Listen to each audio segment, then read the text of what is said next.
สวัสดีตอนเช้าจ้าทุกคนสวัสดีนะจ้าเสาร์นี้ก็จะเดินมาใส่บาตรเนาะกำลังเตรียมตัวใส่บาตรกันเนาะค่ะมันคืนในกัน3 ทุ่มค่ะนี้ไปนอนแล้วครับเพราะว่าเมื่อยเราเบียร์ว่าได้กินนะข้าเจ้าจักแอกแต่รู้สึกว่าเมื่อย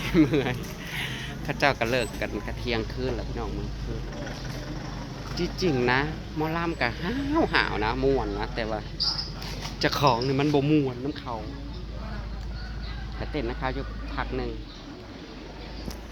นี่กำลังใส่บาตรเนาะเตรียมของใส่บาตรแล้วก็สิไปแห่นาคต่ออีพี่น้องประมาณ9 โมงไปบวชเนาะบวชหลานอ่ะนี่ก็คือเตรียมตัวใส่บาตรใส่เบี้ยกันจ้าทำบุญค่ะพี่น้องเอ๋ยมือกลับกับวันประมาณบ่าย 2 บ่าย 3พอแหละกลับบ้านก็ได้เย็นเด้ยามมื้อเช้าอากาศเย็นอดีค่ะใช้ตายมันแล้วหรือเปล่าตายยังหมดแล้วปะใช่ผ่านี่ใช้เสร็จผ่าเสร็จบ่พ่อนั่นน่ะ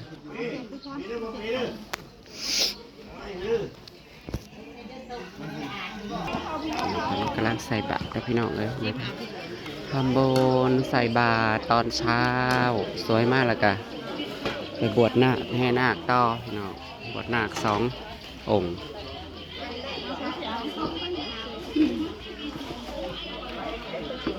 เพิ่นใส่บาตรเอาข้าวใส่จานไปปีเลยนะง่ายๆ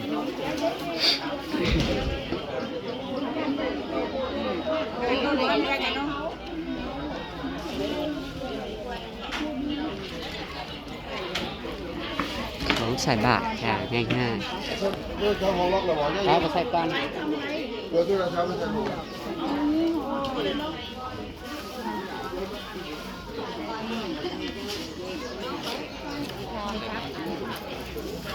เพิ่งแล้วเพิ่นใส่เงินนำบ่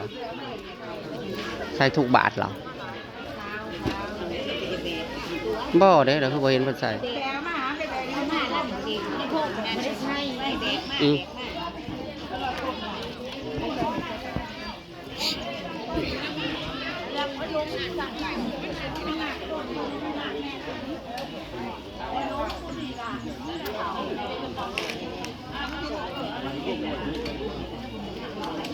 ร้อนทรายจ้ะ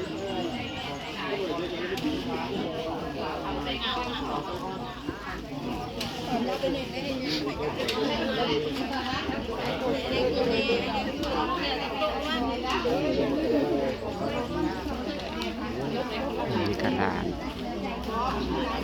ชายคนโตยาย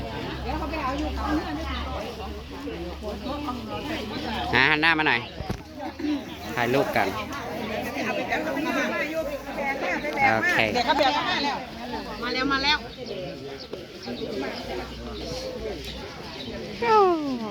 จะได้พบผ่านเรือนแล้วแบบเจ้าคือบอกว่าใส่บาตร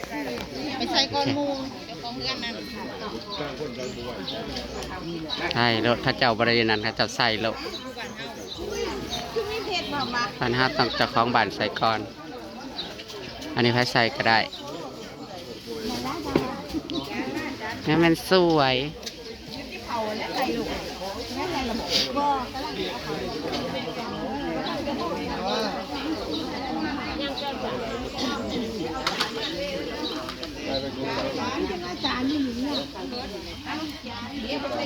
ใส่แบบง่าย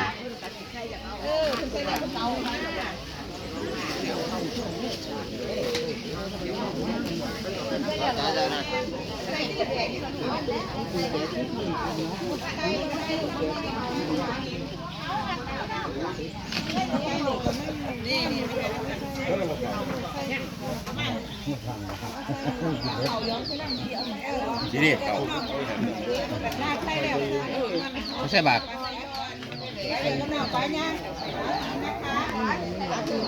หลานสาวก็ไปตะปุก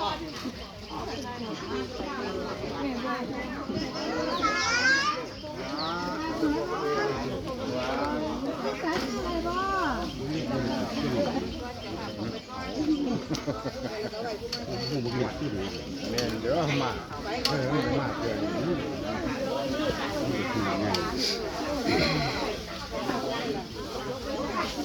ฟาดหน่อยก็แต่ติ๊บใหญ่แท้ บ่จักแล้ว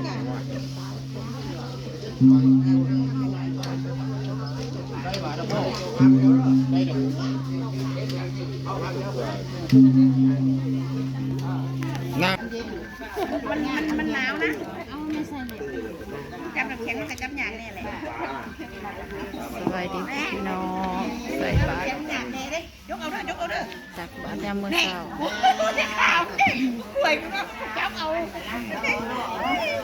จับพวกเนาะ เสร็จสิ้นมื้อนี้แล้วพี่น้องก็สิได้พากันกลับเมื่อมื้อนี้แหละ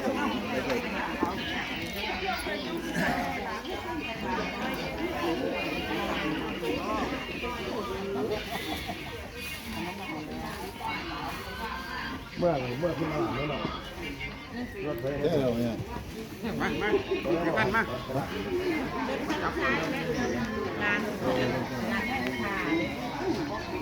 พอใจภายในขอน้ำปวด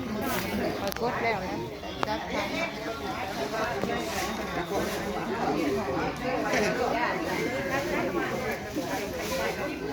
ไปแดงอยู่บ่ลงกุ้งแห้ง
เริ่มมีแดดมาเลย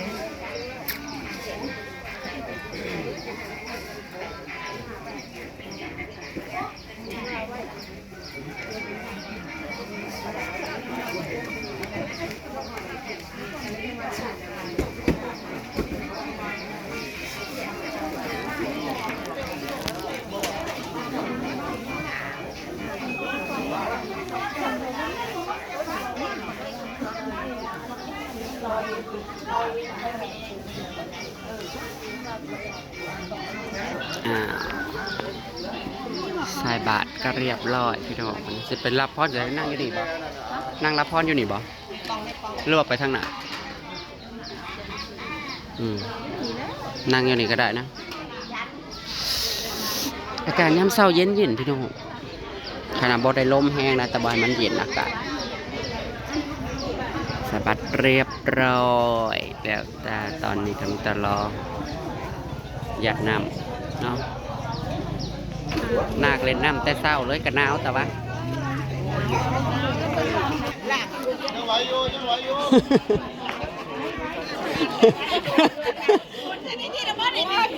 นาคสั้นยึกๆแล้ววะ หัวซะนี่มัน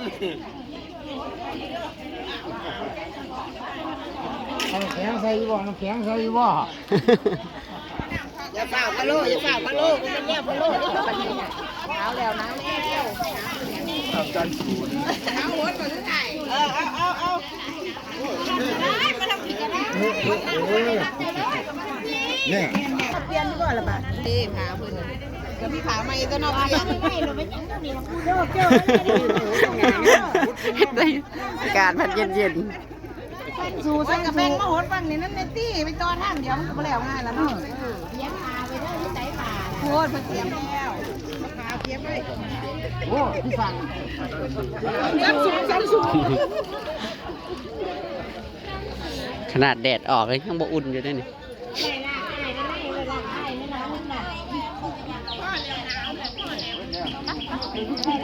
ผู้อาวุธยังมาแล้ว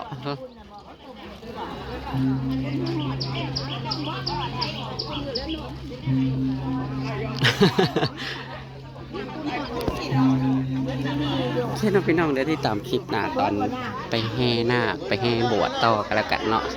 ตอนเสาร์ก็ใส่บาตรอยากนำแล้วกันไปบวชต่อกับผู้ละสวยๆกับสิพากันกลับเนาะประมาณบ่ายผู้ละบ่แม่นสวยดอกเพราะว่าเพื่อให้ไปแห่กับประมาณ9 โมง 10 โมงก็ไปแห่มีรถแห่ต่ออีกพี่น้องเอ้ยแต่ว่าสิได้แห่นะครับเจ้าบอกโอเคน้องพี่น้องขอบคุณพี่น้องสุขคนกันแล้วกันเด้อจ้ามื้อนี้ก็ยังอยู่ฝั่งไทยบ้านภูสวรรค์เนาะยังบ่ทันได้กลับมือบายตอนแรงกันแล้วกันเอาพี่น้องหน้ากันนะสั่น